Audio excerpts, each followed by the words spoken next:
All right, everybody. Welcome to a hump day version of the Real Estate Radio Show podcast. We have a very special guest today, and we're going to be bringing him on in a second. That's Ilan Mirandabaum. He's going to correct me if I just butchered his name.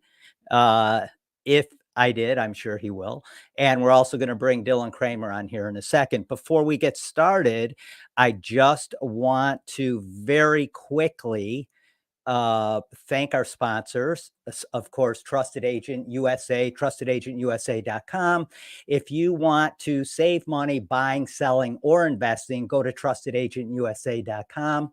And we're also going to thank, of course, our illustrious co-host and partner, Dylan Kramer of Benchmark Mortgage.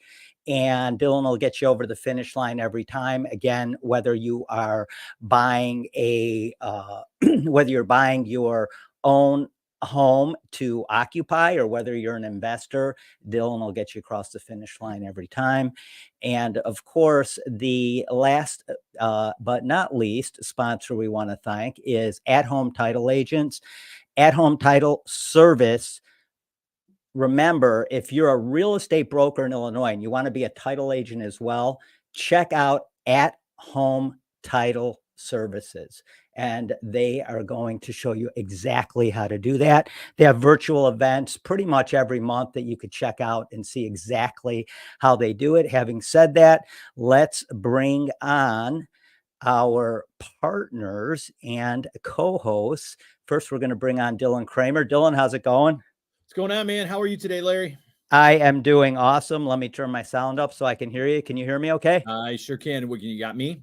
Awesome. Yeah. We're going to bring Ilan on right now. Ilan, is it Ilan or Ivan? It's Ilan. Ivan is my middle name, but I go more by Ivan. And the last name is Mirandabaum. So you. I thought you did because I saw you on social media as Ivan, and I saw you as, how do you pronounce your first name? Ilan. Ilan. Sorry. Ilan. But we're going to call you Ivan because that's what you go by, right? Correct. Okay, awesome. How are you doing today? Good. I actually brought my wife with me. I know this was completely new, but I decided I'd bring my wife in here. She could at least drop some more points as far as awesome. what I had mentioned to you about real estate. Yes. She's been by my side since we started. Yeah, and you guys, you work together. It makes sense. You don't do anything without her approval. I know that. I know how this works. I've been married for 300 years. So we all know that. But we have a lot to talk about because I want to really discuss with you, your family's been in the roofing business for a while in Chicagoland. Am I correct? Correct. Okay. And then you yourself went into the real estate development end of the real estate business. Yes. Yeah.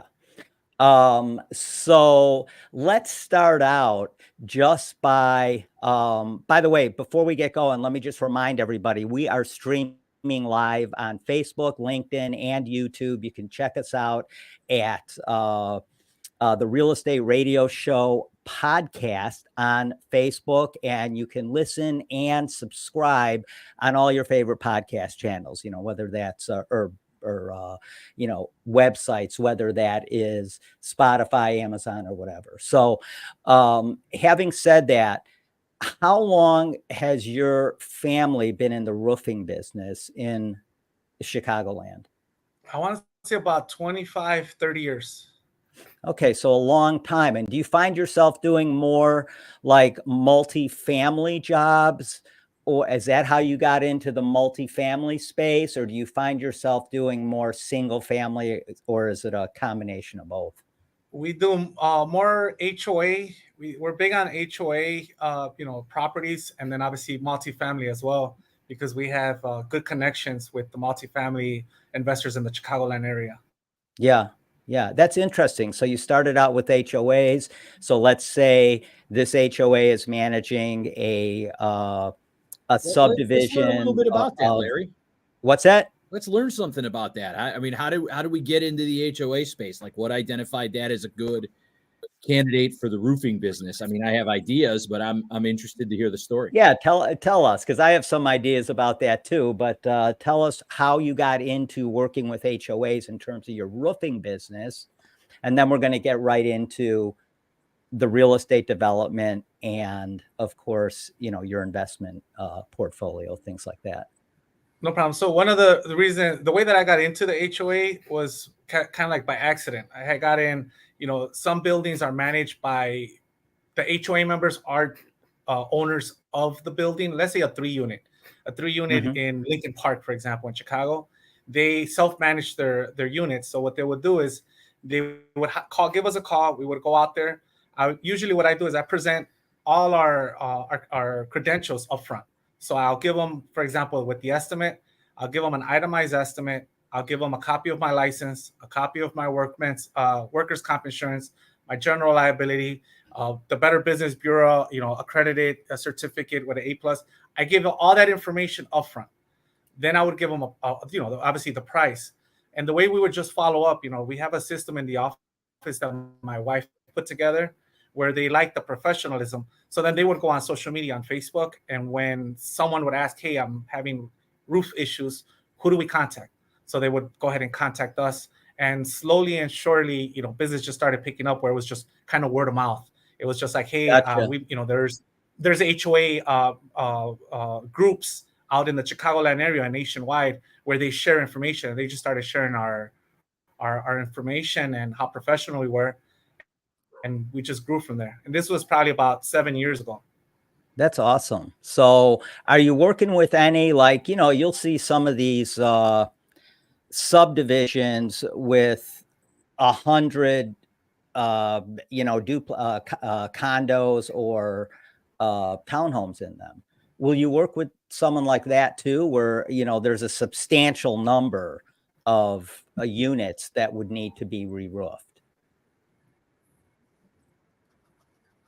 Correct. But for the most part, most roofs, especially the HOAs and the buildings, they're newer. They were, built within the last 20, 30 years. So some of the roofs have already been replaced for the most part. And a lot of the roofs, believe it or not, when it comes to if they have slow roofs, they're covered by the insurance company. So we see issues, we go ahead and let them know that this might be something where instead of hiring us and them having to come up with a special assessment, nobody is here. We need to replace the roof. It's going to cost $400,000, $600,000 across 20 buildings. Gotcha. Very interesting. That can help with the process where the public case gets paid, we get the work as well, and everybody happy. And the insurance company, the HOA is very little, if not pocket, which is their deductible. Hey, Ivan, do me a favor. Go into. I'm sorry. What was that? Oh, I wanted to interject and review our process. So it's fine. You guys were getting a little bit of feedback from you, and I'm wondering if that's because if you go into settings and then into audio and just check off cancel echo, I think that's going to help your broadcast over here. Oh, looks like we lost. We just lost them. I'm thinking maybe they're on their phone. That could be, at the end of the day, or they may be in a spot where they don't have enough bandwidth. Yeah, well, they're right in Chicago, so I'm sure he'll come back on. Yeah, but you know how it can be with hotspots and all that stuff. So, yeah. No, when they join back up, we'll roll again. Yeah, I'm thinking that probably they're on their cell phone. If not, it could be that other thing. But anyway, no big deal. I'm sure Ivan will come back on with his wife shortly here. No worries. And, what do you want to talk about? Right here. Oh, there they are. There we are. Sorry, I don't know what happened. We had a little bit of a technical Yeah, no, you guys were getting a lot of feedback and echo, but it sounds a lot better. Yeah, it's perfect now. We're perfect. By the way, I probably missed this up front, but your wife's name is? My name is Jacqueline, but you can call me Jackie. All right. Jackie. Okay, great. Nice to meet you, Jackie. Nice to meet you as well. So Ivan, you guys have a really interesting story because you primarily invest in multifamily. Am I correct? Correct. Okay. And that primarily in the Chicagoland area, or Chicago Metro, or just specifically in Chicago? So we have our niche, and in our niche, so what we do is basically what I tell investors is whenever you're looking to invest or you're starting to invest and you're looking at it more as a business and as a career and wanting to grow, you want to focus on three things. One is you want to find your geographic location. So if you look at the map of wherever you're at, you have to pick an area that you can afford and that you see potential growth on there, and just focus to that. Because what ends up happening, I run into investors where they have one property out in the suburbs, another one on the north side, another one in the hood, on the west side, wherever it might be. So they're all over the place. So what we do is we focus geographically on the southwest side, which is across 4 zip codes of Chicago, which is near Midway Airport. Then from there, we have a demographic. So there's different demographics within that area, but they all tend to have the same thing in common, where they all want a nice unit. They're not looking for luxurious. Everybody wants a luxurious, brand new unit. So we focus on just good units. So the name of our property management company is INJ Good Rentals, and that's what we focus on, just good rentals. So you're in that bread and butter market. Correct. So with that said, when we focus on that, then it's a niche. So our niche is multifamily. Rather than doing condos, Airbnb, short-term rentals, our niche is just multifamily. Anything 6 units to 22 units. That's what's in our geographic location. So that's all we can buy. You don't have large apartment complexes in this area where we're at. Mm-hmm. Yeah, that makes sense to really niche down in terms of your geographic area, because Correct. that's how you're going to really get comfortable and know what's going on dynamically in that market in all different, with everything. Correct. So I have 2 questions. And the first one is, I always love to hear the story of how did you guys get into your first deal? So can you tell us a little bit about that? Because I think that great. gives us it gives the people watching kind of a feel for how you kept your eyes and ears open to come into the first transaction. Okay, so my first deal when I got into it was more on a flip. So it started with a flip. It was back in 2012. So it was about 11 years ago, give or take. Was it a foreclosure? It was no, it wasn't a foreclosure. Actually, this one wasn't. What this one was, it was an older owner who had the parent had passed away. They had it vacant for like 4 or 5 years, and I ended up purchasing it for $25,000. It was a small Georgian. It was a 2-bedroom. One of the mistakes that I learned from it was I was doing a lot of research on fix and flip. At that time, you had a Flip This House on HGTV, which is like, hey, I'm watching it. I'm excited. So I said, you know what? I got $25,000 cash to purchase, this property, and I have money to go ahead and put it together. I do have, obviously, because I'm in the roofing business, I do have a background in construction, so I know what the cost would be more or less. Mm-hmm. With that given, my thing is I knew that 3 bedrooms sold for a lot more than 2 bedrooms. So I figured I'm going to add a bedroom in the basement. Well, I was completely mistaken. I put the property up on the market for $149,000. I had about $30,000 in it.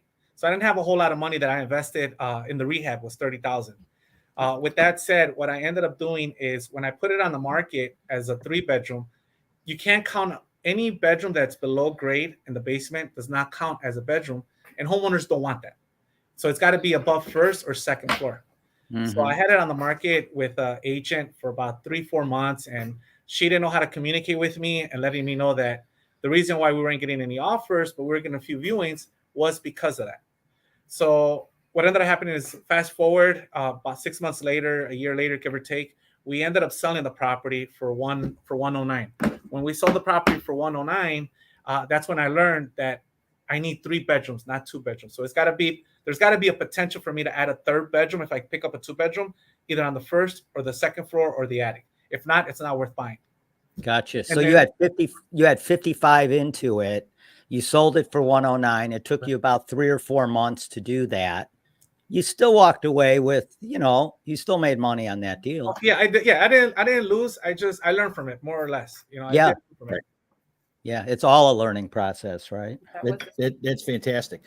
So let me ask you the next question. You know, a lot of folks in the real estate investment space, people who are out there selling how-tos, and really there's a lot of reputational stuff too. People are like, oh no, don't buy in the city of Chicago, it's terrible, all the landlord rules are against you, the city's against you, it's a bad idea to buy in the city, you should be looking elsewhere. There are people who are like, I wouldn't even buy in Illinois, I would go look in Indiana.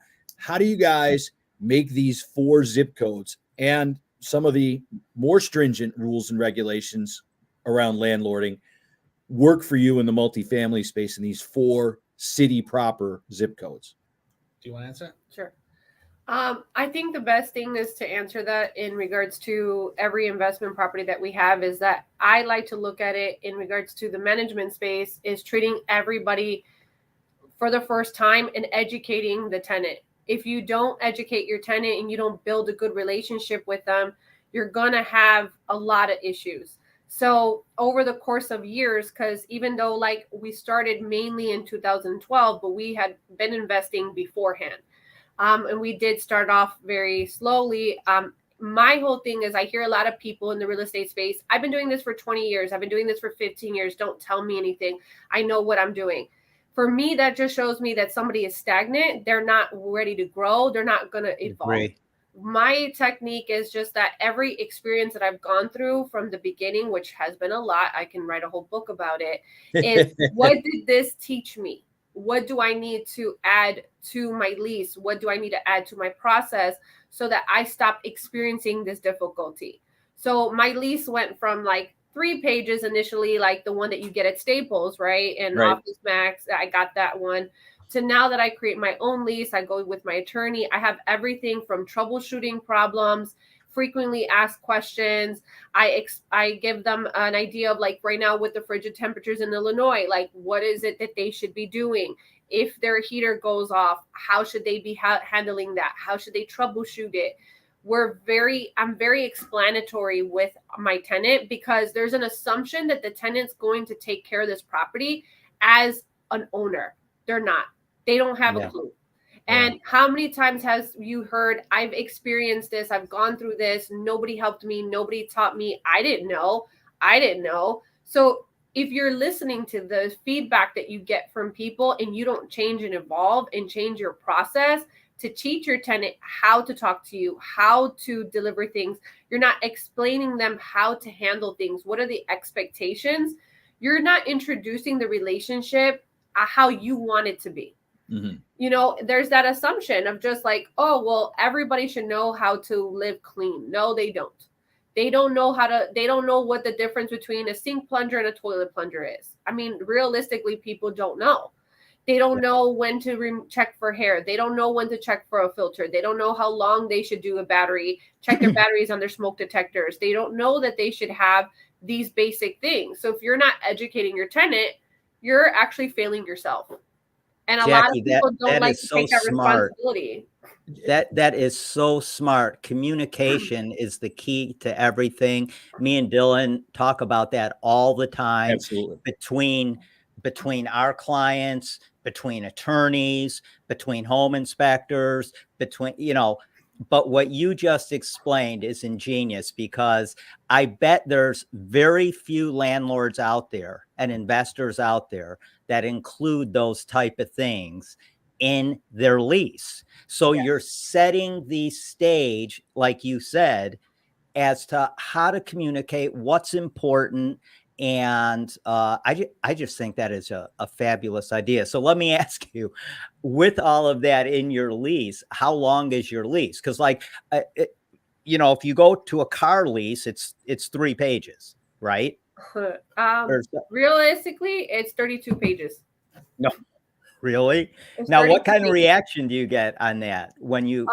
Well, we set the expectation from the first time that as soon as they're interested in moving forward with an application, and we're going to do that process as well as doing a background check, we let them know that if we were to move forward, these are the expectation as well. Like, this is the stuff that we need from you. This is why we need this for you.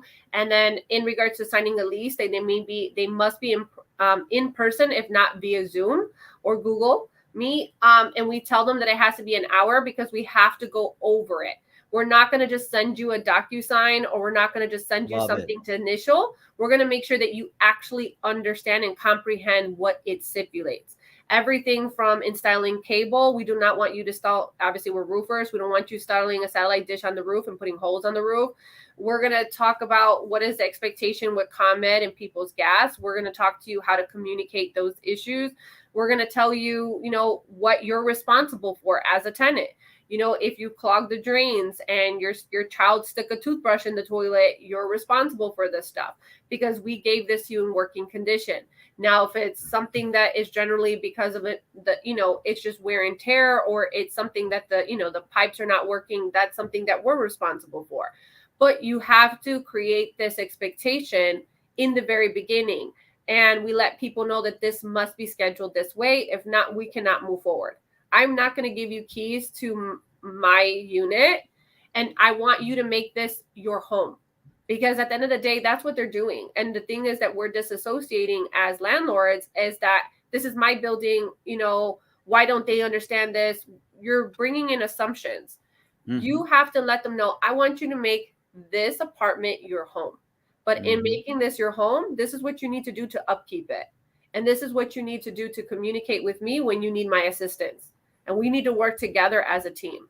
So how many, go ahead. I'm sorry. No, go ahead. How many units do you guys have right now in your inventory? That's something that we don't like to put out there in the public, but we do manage. But we do have, what I tell people is we have our own property management office. We do have staff. It's not just us. We have employees as far as handymans that are out there.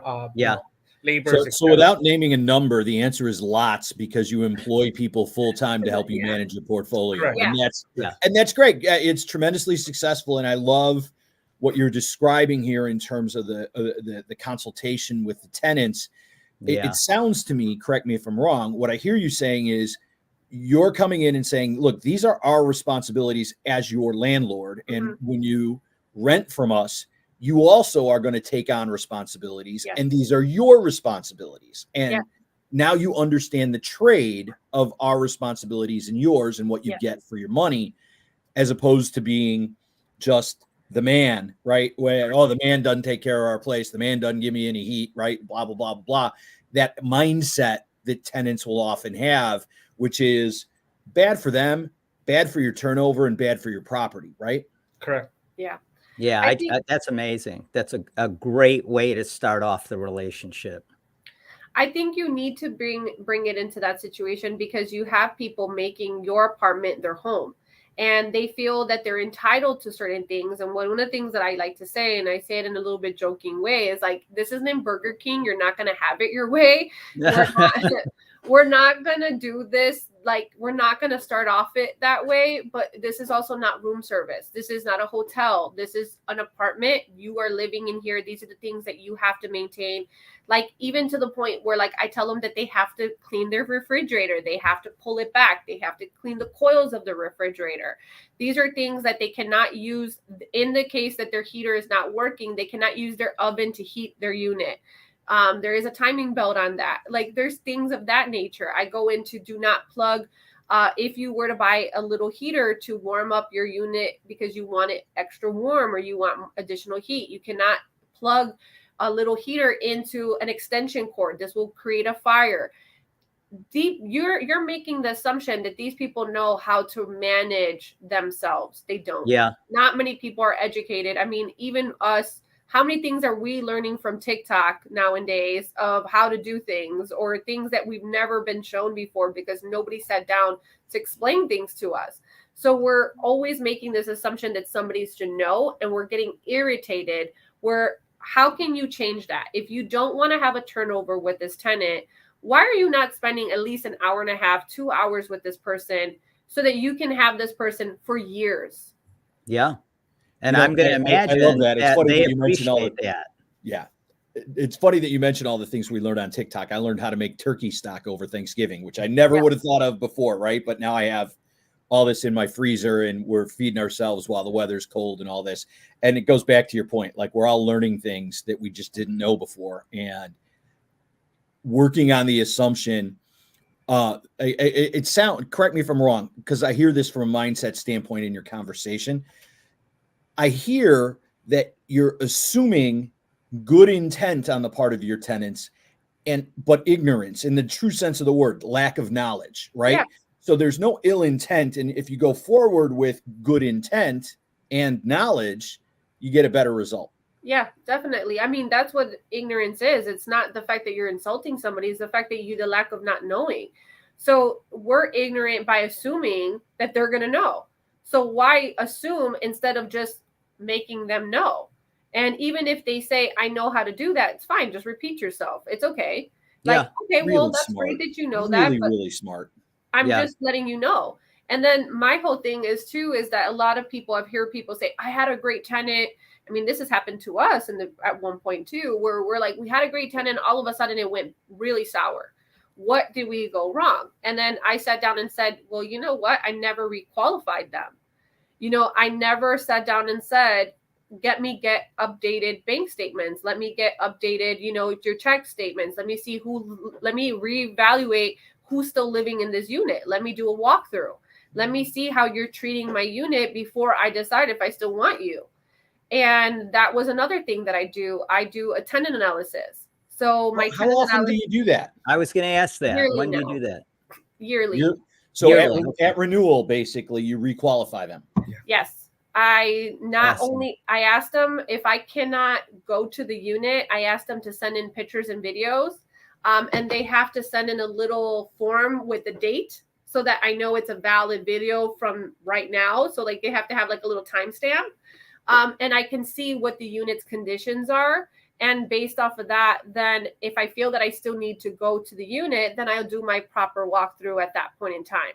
I asked them to test the floor, show me the toilet, show me the sink, show me the fridge, the stove, and they send it to me in video, and it saves me a lot of time. But also at that point, I requalify them.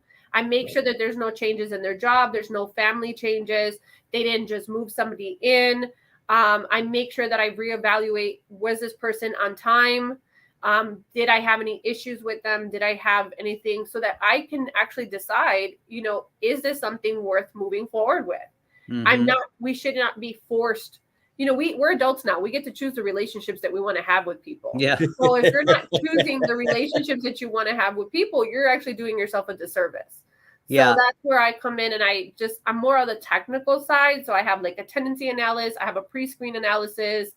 I created these because this was all the stuff that was in my brain that I was doing already. And I put it on paper so that this way I can teach my staff how to do that for me. And then I just go in there and they kind of already have what they have to do. Wow. And I just recap it and I initial that I approve this so that we can put it in file. I am so impressed with how you guys do this from the start right through to the reevaluating yearly of the tenants that you have, because what you're doing in the beginning, really, what I'm hearing, you're just setting expectations. Exactly. Yeah. That's all you're doing. And I mean, you're going to have some difficulty, but then that's where you just be like, hey, let's recap.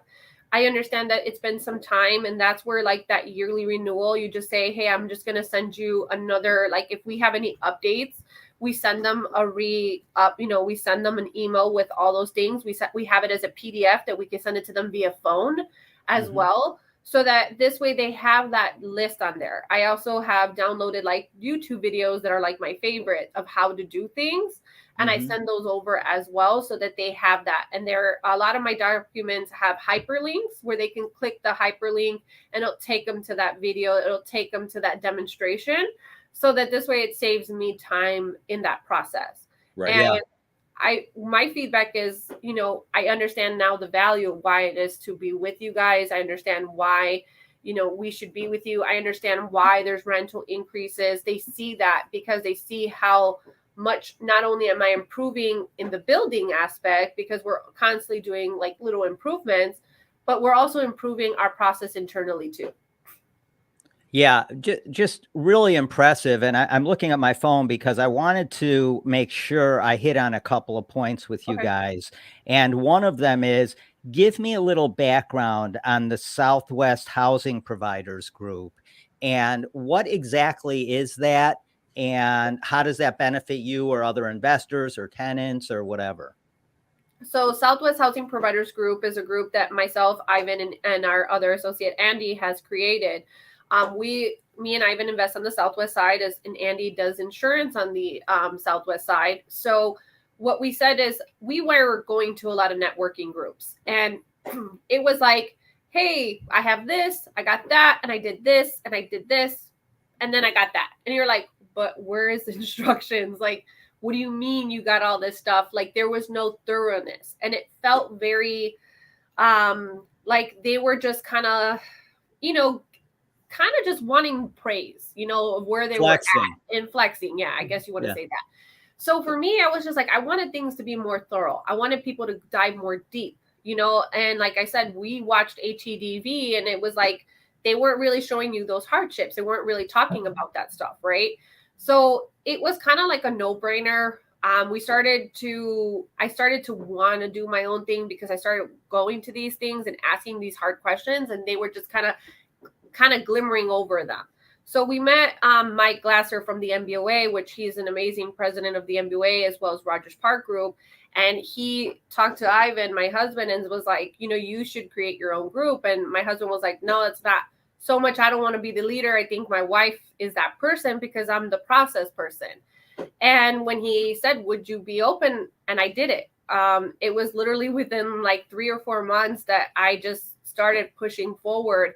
And it was for me to have a group, a community for housing investors to come, to get educated, to not feel that they were going to be judged based off their mistakes or the things that they didn't know, how I was going to provide that support and provide a community of support to raise awareness of the things that everybody should know. I want it to be something where people can ask a question and not feel attacked, not feel like they're going to feel like they're being dumbed down, that I'm going to raise you up, because I didn't have that. I wish I would have had a community when we first started. There were so many trials and tribulations, so many tears and frustrations that we went through. I didn't have a support, and when you don't have a community, you don't have family, you don't have friends that understand you, it can be very lonely and it can be very strenuous. So why not build that for each other? And the benefit is not only my education and my strength, but obviously building connections, being able to build relationships with bankers and, other housing providers. There's things that I learn every single time we have conversations. There's something like a little token, a little nugget that I'm getting from another person that I could implement in my process, or a referral. For instance, like we had an issue, because of this cold.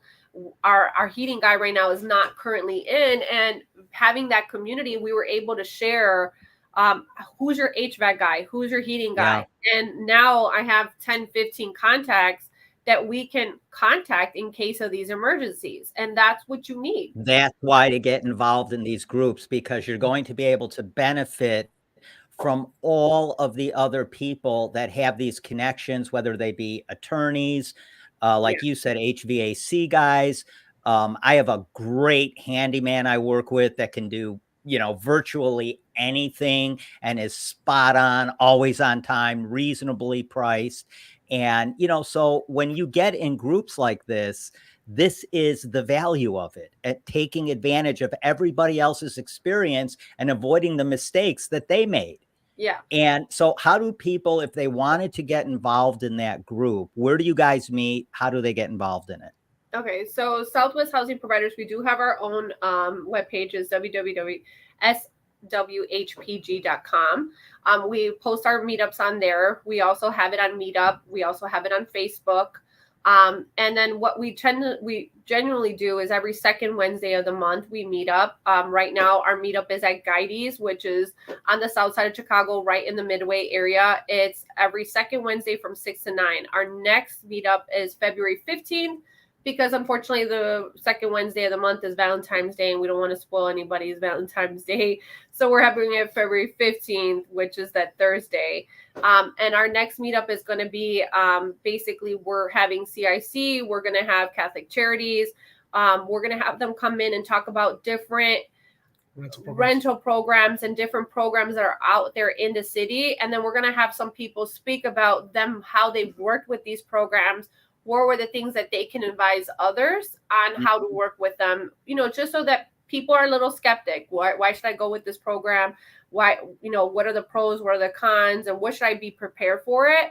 So we're going to get some experienced housing investors to talk about their experience with them as well.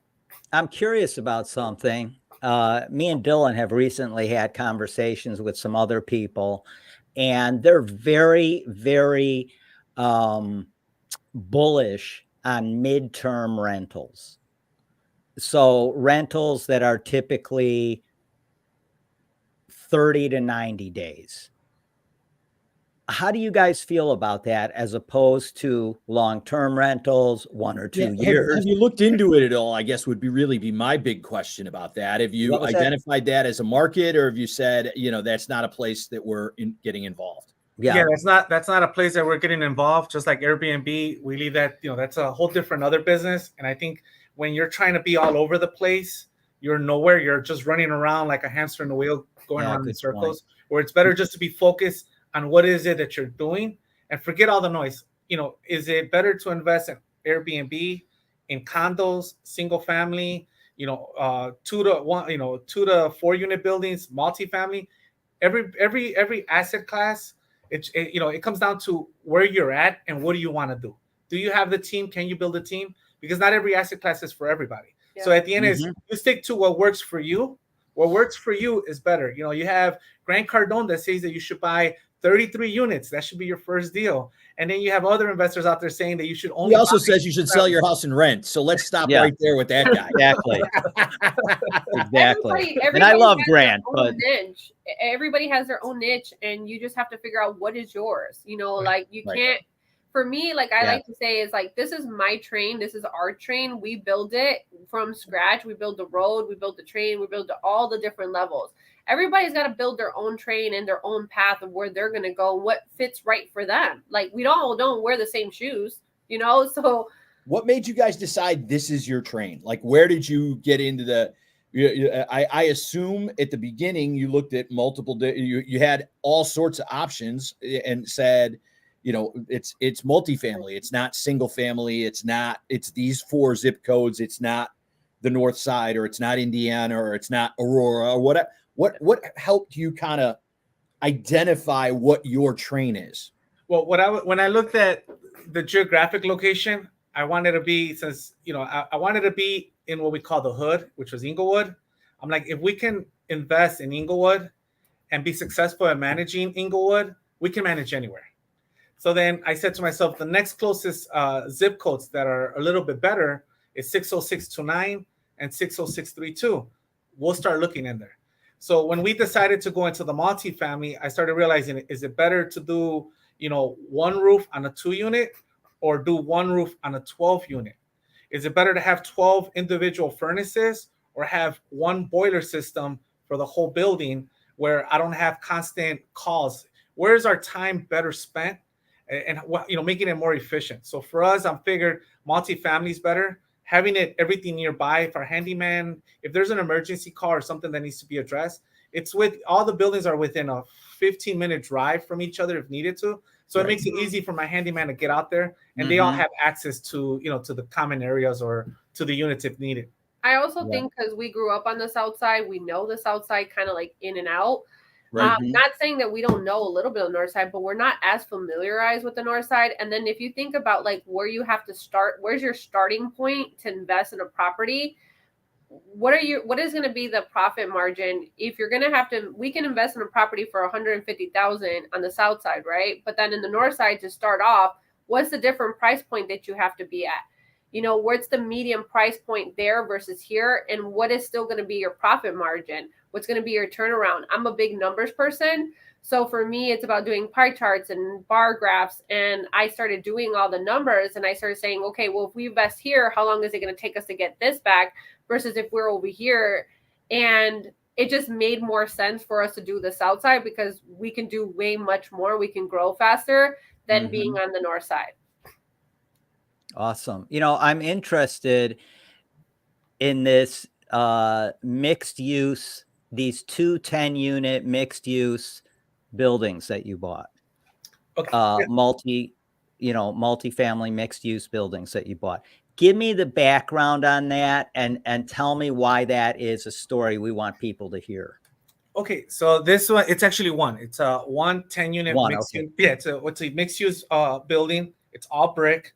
I'll give you the address. It's 8311 South Racine, 60620, which is in the Auburn Gresham neighborhood.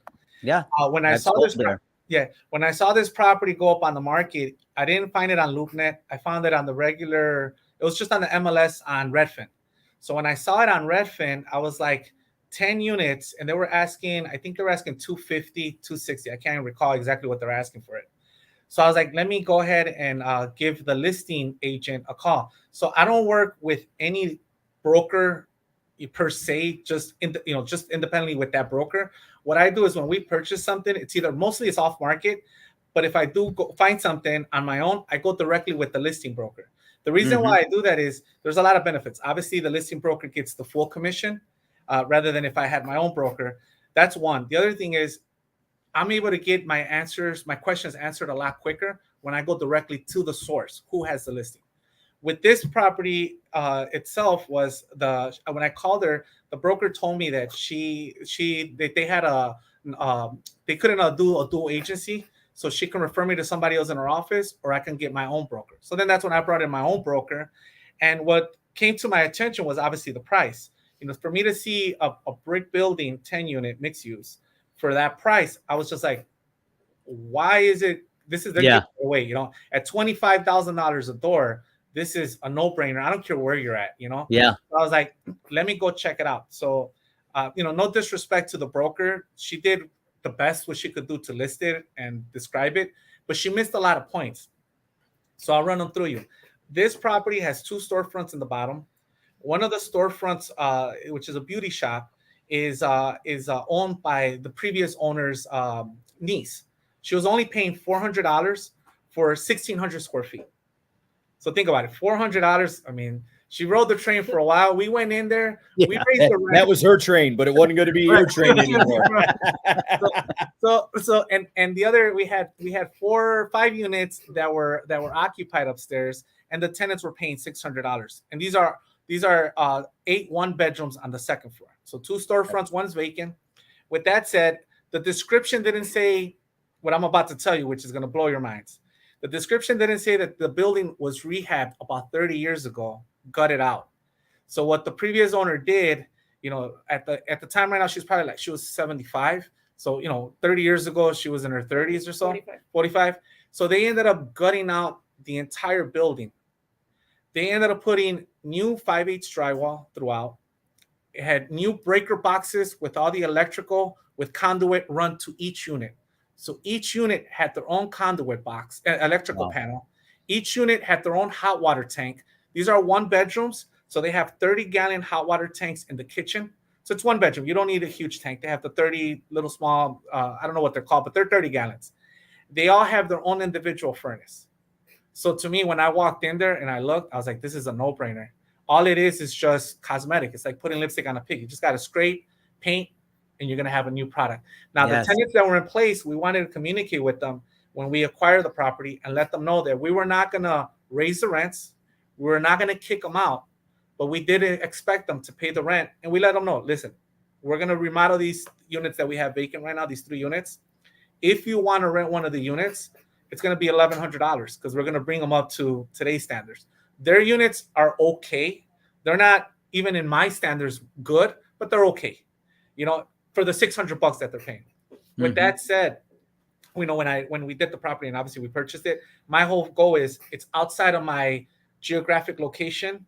It is within my niche as far as multi. So I bought it for the purpose of fixing it, putting it together, and then putting it back on the market. So I'm going to distribute. I'm going to put it up in the market probably come March, and I'm going to probably sell it somewhere. I don't have all the numbers in front of me right now of where we're going to be at because we're running out 3 of the units that we're just finishing up. So I'm looking somewhere between 600 and 650, which is going to leave a lot of meat on the bone for the next person to come in and remodel the 5 1-bedrooms and rent out the storefront.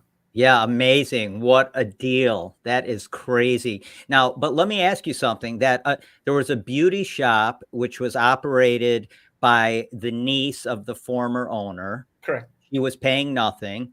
She was paying, whatever. Yeah. Was the other retail space rented out, or is it rented out now? No, we're gonna about to put it up for rent. So we're just gonna make it straight vanilla. It's like a vanilla box, built to suit. I'm not gonna do much other than just paint the floors. It's got plywood right now. I'm gonna paint the floors. I'm not gonna put any LTV flooring. I'm fixing the drop ceiling, put the tiles that need to be fixed that are loose.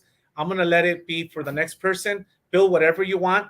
I'm giving it to you as a shell. And our goal is because in the neighborhood that it's in, there's not a whole lot of commercial there. We're gonna make it attractive where we'll rent it out for $500, set up a lease for a year, and then do the increase at maybe $1,200, $1,300. This gives that new business owner the opportunity to get involved, get into the business, open up their shop, make his own decisions, make his own decision, and if he's profitable, he'll be able to renew with us at $1,200 come the following year. But we want to make sure we give them that expectation.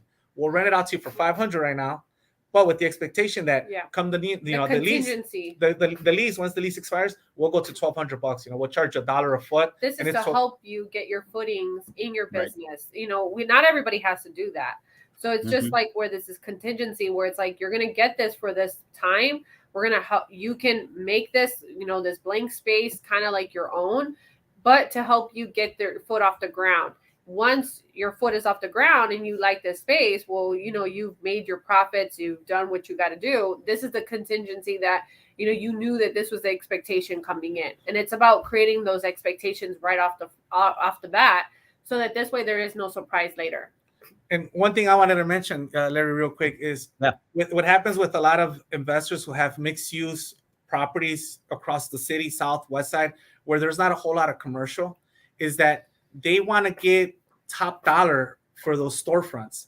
And they will let them go vacant for 6, 8, 12, 24 months, 36 months. They'll let them go vacant for years because they're stuck on, I used to have a tenant that was paying me $1 a square foot, for this 1,200 square foot, unit for $1,200, rather than saying, I just want to get somebody in there, fill in that space. I'd rather take in some money, give somebody the opportunity to start their business, and hopefully it flourishes so that way they can stay with me for years, if not for decades. Yeah. Making zero for 18 months is a bad business model, in my opinion. I agree. Yeah.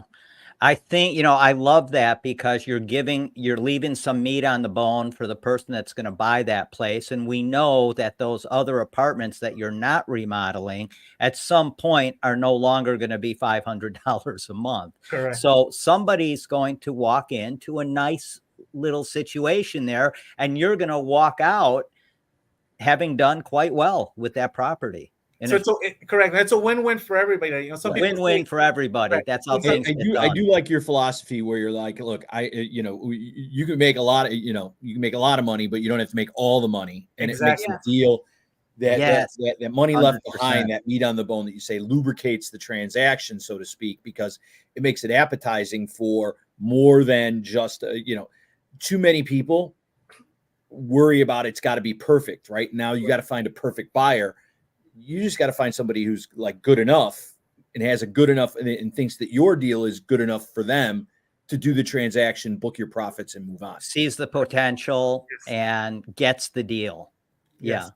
So before we I want to get into that single family home you purchased with 2 bedrooms, added another bedroom, which I 100% agree with you on in terms of 3 bedrooms, 2 bedrooms, and all that. And you might not want to answer this question, but I'll ask it anyway. How does your inventory break out? Like, do you do more? It sounds like you're more into the buy and hold and rent than you are into flipping properties and that type of thing. So I would say 95% is just hold multifamily rentals, and then the 5% is flips. So I do flips. Right now I'm working on one. I try to do 3 flips a year. So I've done about 30 flips in the last 10 years. Okay. I try to do 3. I don't try to do too many. It's just because flipping is also a business, but it's more of a job. You got to constantly find the deal. You got to constantly, you're just constantly working, putting it together. And I always tell people, you make your money when you buy. Obviously when you sell is when you get the reward, but you make your money on the buy. And you need to know what's worth buying and know the location. And most of the properties that I've flipped are in the same area. They're, the same zip code, 60629 and 60632. Interesting. So let's get into this single family home you bought, and it had 2 bedrooms. You added a 3rd bedroom, and you purchased the house for $75,000, if I'm reading this Correct. correctly. Oh, wait a second here. And you invested $1,000, which is Yep. obviously not a lot of money, in Correct. building. Well, go ahead. You tell the story. I don't Okay. want to read your email. Tell the No story. worries. So with this one, when I first sold that flip, my very first flip, I had sold it, and about a month later, I ran into this listing. This was a foreclosure, and it was listed by a well-known broker that was out of Berwyn, and for whatever reason, he got into the REO, got connected with the REO, so he had a lot of big foreclosure properties. When I looked at he was asking $75,000 for it. Originally, I think it was like 90, and then he lowered it down to 75. It was on the market for like 60 days. When I looked on the MLS, and when I looked on Redfin, and I looked at the listing, it said that it was a 2-bedroom. And in that 2-bedroom, one of the bedrooms measured 12 by 15. And then the other bedroom measured 22 by 12. And it had a finished basement with another bedroom downstairs. But like we said, bedrooms don't count downstairs. But he did have it listed as a 2-bedroom. It had been remodeled about 5-6 years before the foreclosure, before the 2008, before the disaster that happened with real estate. So I was like, I'm curious about this 12 by 22 unit, 12 by 22 foot bedroom. This must be the master. I can probably go in there and make two bedrooms out of it. I'll make an additional bedroom.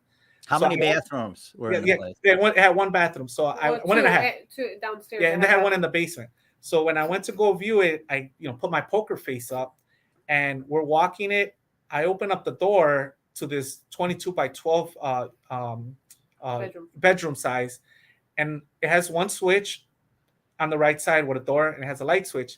But then I noticed that it has a closet to the left, and on the opposite side it has a door, and it has a closet, and it has a switch. So there's 2 light switches, and right down the middle you can see that at one point there was a wall there, and they had tied it together, and you can see that somebody came in and tied them together and then redid the flooring. He did mention at one time there was a room here, you can put up a wall. There was a wall here, you can put up a wall, and now you have 3 bedrooms. And I was like, yeah, you know what? But they're going to be really tiny. I kind of like brushed it off. I put my poker face. So I tried to negotiate with him like at 60,000. He wasn't taking it. So I ended up picking it for 75. Kitchen had granite countertops. Was it a Fannie Mae deal, or was it a deal like a Fannie or Freddie deal, or was it owned by Chase? Or I think it was a Fannie Mae, but it was where how you have the 30-day period at that time. It had already expired. Yeah. So it went out to it was open to investors by that time. But everybody was looking at 2 bedrooms. Any real estate investor that was flipping properties knew that wasn't a deal for them because it was only a 2-bedroom. They weren't looking at the fine print. And that's when I looked at the fine print about the measurements of the bedrooms, when a light bulb went on, and I said, I got to go look at it. And that's all I honestly, that's all I did. I just basically built the wall. And then we painted the kitchen with our spare paint that we had, because the kitchen was this really bright neon yellow. So we just we blended it out, and then I went in there and staged it. We just did a really good cleaning, maybe some touch-up paint in some areas. But it was just that one kitchen that was just really ugly. And then the living room as well needed a touch-up paint because it was still like a greenish color. So it had these very bright colors. But all the paint that we had, we didn't buy it. We already had it left over from all of the rental properties. So we didn't have to buy none of that. So we just painted in certain areas that needed it because they had a bright color in there. He added that wall. We just cleaned that up. There was a closet that side. There was a closet that side, and we were done. Yeah, there was. You bought it for 75. How much did you end up putting into it total? Literally $1,000. Unbelievable. Everything else we had, we had left over. We didn't have to purchase anything. It was just that wall. It was just that wall that we added there. Amazing. Added electric to both sides. I mean, it costed me 4 sheets, say 6 sheets of drywall, some taping, some baseboard, some shoe molding, and some paint. That's all it was. And remember, the kitchen, the bathroom was already remodeled. Both bathrooms were remodeled. The kitchen had granite countertop. At the time, that's what was in granite. It had newer, not new, but newer cabinets. they had left the stainless steel stove, stainless steel refrigerator there. I added it as a package when I put it up for sale. Yeah. And, that was the first and time we just home did buyers. a deep cleaning and just painted the ugly neon colors, and we were good. Dylan always says, before Dylan jumps in real quick, he didn't make this up, but he always says this: the devil is in the details, one way or the other. You got to look and dig and dive deep, because that's how that property got you on board. You have to do that. You got to get your eyes on the ground and see what's up over there. I think two things, Larry, that I want to just kind of point out, and maybe we can talk about them a little bit. I don't know that they're specifically questions, so I apologize, because I normally like to do more questioning. But the first one is to your point, like, we're doing a transaction now that we are lifted from another lender. This borrower was told 3 times, no, you can't do this. You can't do this. You got to have the seller make this change to the sales contract. And we just went and took the actual contract to our underwriter and read the Fannie Mae guidelines and got that loan approved. And that's what you're seeing here. If you actually read what's going on, then you can really get a lot of leverage in life generally. And I think that's a great lesson here. But I think the other thing is that it sounds, Ivan, you tell me if you're wrong, and Jackie, you might have an opinion too. You guys just keep showing up every day. And every now, and you're looking to hit singles, right? We're going to score these properties. We're going to rent these out. You're not looking to turn around and hit a grand slam every time you do a deal, but every now and again, because you keep stepping up, something turns into a home run for you, and you win big, like this transaction here. True or not true? Very, very true. And, we have had issues with other properties where it took us a little while to stabilize them. We were hoping to stabilize them, say, within a month or 2 months of acquiring the property, but it might be taking us, like right now, we're working on a 6-unit building where we bought back in October of 2022, and we ran into some evictions, 3 evictions out of the 6 units, 3 of them, Nice. We ended up evicting them, and it took up to 6-7 months to finally evict all 3 tenants. We had no idea. We kind of thought that we were going to have issues with them, but we had no idea, but not to this point. And we're finally finished. We just finished the two of the units that were vacant that we were remodeling, just because we had so much other remodeling going around. Like, we'll push these towards the winter. We just finished them, where we're going to put them on the market, and we should start basically out of the 6 units, 4 of the units have already been turned by us. When I say turn, we went in there, we did whatever remodeling we needed to do. We use the same color schemes for our units. It's either gray or tan, same manufacturer, same brand, same finish, same colors. So all we do is whatever's left over goes to the next unit. When that unit turns over again, let's say in 2 years or 3 years, all it is for us is touch-ups. So while it might take me 20 to 30 days to turn each unit, after that, it's only going to take me 2 days or an hour of just touching up, because we're using everything is the same. I go with LED lights. Yeah, that's the way to do it. Yeah, I do LED lights instead of the regular globe lights, which are regular light bulbs. Where what happens with tenants is, when those light bulbs go out, they have to unscrew that little screw from the globe. They take down the globe. Then the globe falls. It falls, and they never put it together, and they never put it back in there. You get the unit, and it's missing. And I'm like, no, let's use LED. They put it back in there if they talk to Jackie. Oh, I'm the mean one. He's a nice one. Nice one. He's a nice one. Everybody likes him because I'm nice, but I'm not nice at the same time. I'm very strict and very stern. Hey, listen, like I said, you're setting expectations. There's nothing wrong with that. Jackie sounds a little bit like my wife. I'm nice as long as you do it my way. Exactly. It's like I'm Ferdinand the Bull. Like, I'm very nice. I'm in my thing. But when you do something wrong and you mess with me, you deserve the backlash that I got to you. And I'm not the type of person that I'm not Willy Wonka. I'm not going to sugarcoat things. Yeah. So I'm going to tell you that you messed up. And we're adults. Like, we need to be able to keep people accountable. And if somebody messes up, you need to tell them, no, you broke that window. You got to pay for it. Right. Where this one would be like, it's okay. And I'm like, okay, I don't like missing out $400 out of our budget because they got into a fight and didn't know how to control their temper. Like, at the end of the day, that starts to eat at your profit margins. That starts to eat at the other projects that you need to do. So, like, no, I love it. I love it. Do that. I mean, you're direct. I'm here for all direct, and I think at the end of the day, tenants appreciate that. if they rent from you guys, they know exactly what's expected of them. Yeah. They know exactly what you're going to do, and it sets that tone. Now, Yeah. I know Ivan has no poker face that you don't already see through. So Yeah. Ivan, forget about ever doing that with Jackie. But you guys also have a group online. I don't know if it's your group or not, but I know you're Yeah. extremely. Is it your group? Yes. Okay, so there's about 2,900 members, 2,500 members here, something like that. Is it called the Chicago Friendly Landlord Group? Yes. Yes. So Okay. we created that essentially before we created Southwest Housing Providers. Obviously, we always post about all of our meetups that are Southwest Housing Providers, but Chicago Friendly Landlord is a free forum for everybody that's in Chicagoland and anybody anywhere else too, because all the information there could be useful for anybody.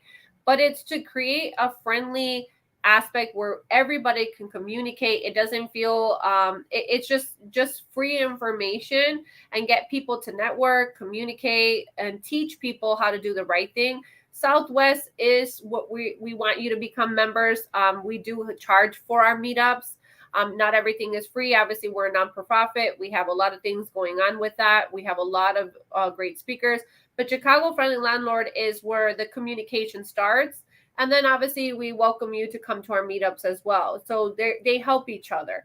But Yeah. that was the basis of creating that was our first standpoint, was to create something friendly for everybody in Chicagoland area. What we wanted somewhere for the landlords to go and find resources, ask for help, find other like-minded individuals. And what we decided to do with the group is avoid any advertising where, there's a lot of scammers out there. There's a lot of stuff out there that's just a bunch of noise. And I'm like, it needs to be a group. If it's going to be about landlording, it has to do with landlording. And if somebody asks us for a lender, let's say somebody's asking, hey, I need a lender in the Chicagoland area. Anybody that's a lender is welcome to post, a comment their information on the post. But we don't want to post just to be about lending, because then I'm going to have everybody wanting to target all the landlords. And then it just becomes a bunch of noise where the group is no longer about landlording. Now it's about advertising. It's about every HVAC and every handyman and every banker and everything and how many real estate agents and all that stuff. So we want it to be where somebody needs that, they can post it and everybody else can comment and they get to choose who they want to. But we don't want it to be like this consistent advertising segment. Yeah. We want it to be where it's just them just saying, hey, what should I do? What's my advice? This is my problem. Right. Where can I learn from somebody else? Which essentially Southwest is doing that, but we're in person and we're live. We're in, we do our monthly meetups, and then we have our bigger events as well. We have our holiday party. We have our summer mixer. So we're more, we do have it online, but we're more in person. And then Chicago Friendly Landlord is the communication, the social media aspect of everything. I love it. I love that group. I mean, I get a lot of great information out of that group, and I would encourage anybody that's into investing in multi-unit buildings and investing in general, get on that group and listen to shows like this and network. That, whether, I don't care how long you've been doing this or, if you're just getting started, networking is the key to all of this, I think, and learning and not being the smartest person in the room. Exactly. Correct. I mean, you learn from somebody, even just learning from somebody's mistakes. I mean, you're learning from somebody's hiccups. You're learning from what that person did wrong. You're learning something. Or you're just meeting people that you can have something in common with. It's nice to know that you're having a conversation and the other person grazing across the room comprehends where you're coming from. So I think it's just a really nice thing that we created, because we wish that we had it when we started off. But we love the relationships that we're forming. We love the fact that we're learning from other people. We're building all that aspects. It's just really a really nice community that we really wanted to build for Chicago.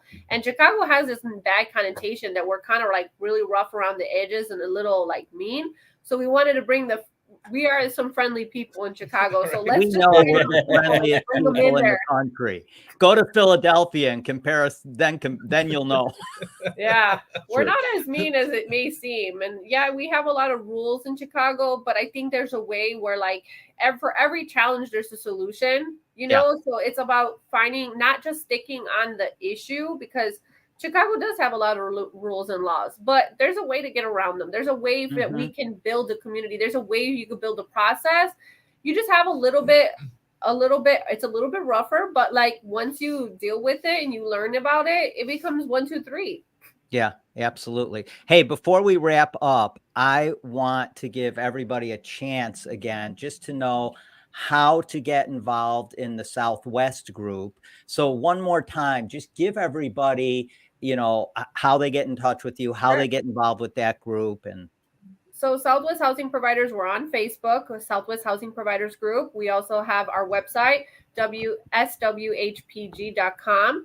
Which is our Southwest Housing Providers webpage, where you can see all our most recent meetups. You can see pictures from our past meetups. If you want to become a member, it's $100 for members, and it's $250 for any service provider membership, meaning if you're an attorney, a mortgage lender, anybody, you get discounts in regards to, you get discounts in regards to all of our meetups. You get member exclusive information.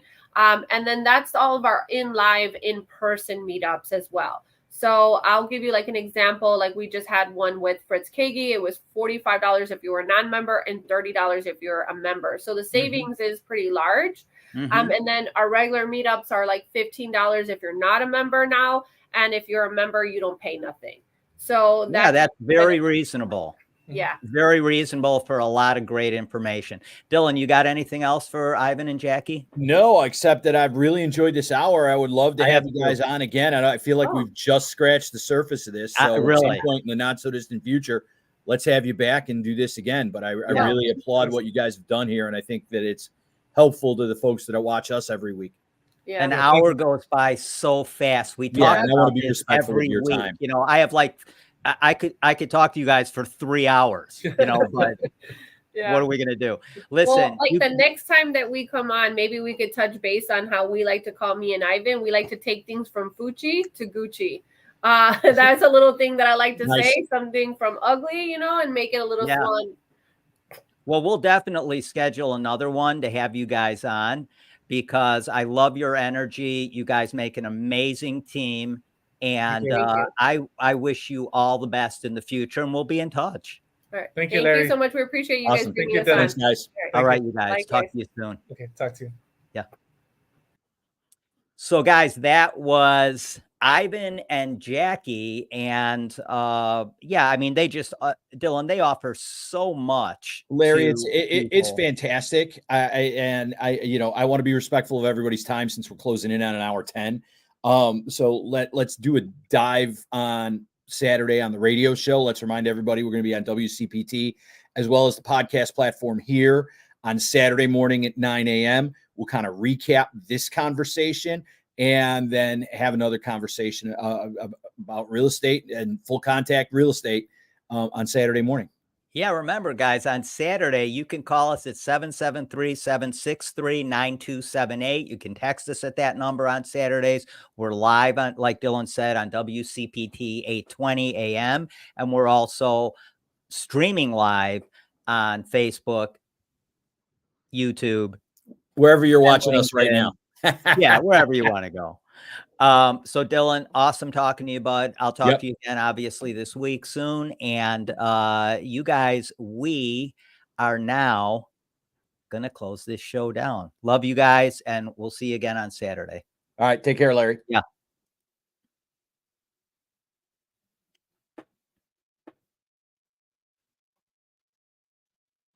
All right, everybody. So thanks again for joining us. We really, really appreciate you guys coming on board and, just listening and getting all of this great information from the guests that we have. If you have any questions regarding real estate, investing, it doesn't matter what it is, feel free to give me a call directly at 630-921-0611. And if you'd like to get the book I recently wrote, The Top 10s of Real Estate, just text book to 630-921-0611. I'll send you the book for free. Until then, we will see you guys soon, and take care of yourselves. Thanks for joining us on Real Estate Radio with your host, Larry Shakman, the real estate therapist and top producing broker. Now go to trustedagentUSA.com and save thousands when you sell, buy, or invest. Illinois license number 475145795. Tune in next week for the ultimate real estate radio experience.